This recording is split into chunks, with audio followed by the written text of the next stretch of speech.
Just got some updated information. They've now upgraded the number of people that were injured. 24 people injured. Eyewitness News reporter Anthony Carlo also talking to passengers this evening. He continues our coverage from the scene of the derailment. Anthony? Sandra, that's right. 24 people injured, and a majority of those people passengers. You know, even more than some of the physical injuries, which thankfully at this point we know are not life-threatening, a lot of the passengers we spoke with, well, there was an emotional and a mental impact here. You know, we saw people being offloaded here onto the ground level, coming up from underground here, and they were in tears. We saw people being put into ambulances. We spoke with a woman who was basically still having a panic attack. She told me that at the time of the derailment that she didn't know what happened. She thought possibly that there was an attack on the train. Thankfully, that was not the case at all. But still, in all, she was feeling shaken up, and certainly it makes a lot of sense. This was supposed to be a normal commute, supposed to be something, of course, a derailment is not something that is supposed to happen. Take a listen to some of the folks that we talked to as they describe the circumstances.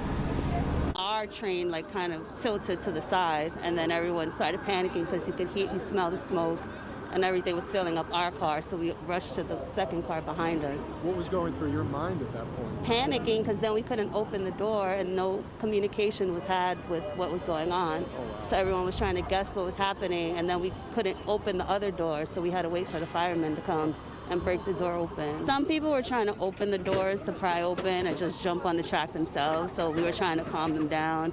So they turned the power off because they said it was still on. So people were getting a little antsy, especially because no one was saying anything. I was standing up holding on the train, but I was in a lot of shock. I didn't know what was going to happen next. I saw smoke, and I just got really nervous. What was going through your mind about what might have been happening?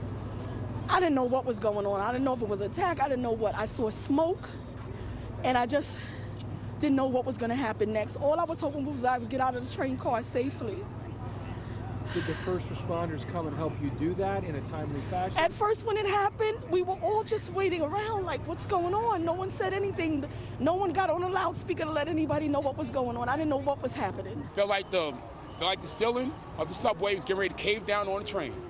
That's exactly what it felt like. Next thing I know, they're talking about, oh, there's going to be like 5 to 10 minute wait. So me and some other dude, but you already left already, but me and some other dude, we controlled the regulation of the people that was already there on the train and try to get them not to panic or go into frantic mode. And that gentleman you heard from there, he was one of the few that were able to keep their composure and actually be good Samaritans, help others on the train relax and stay calm until first responders could get onto the train. You see here a very active scene still here at 96th Street and Broadway. You've got the fire department, EMS, and their command posts as they continue to keep the scene under close eye. We understand the FDNY has placed the scene right now under control, but we do also understand that there were major service disruptions to the 1, 2, and 3 service, and there will continue to be that.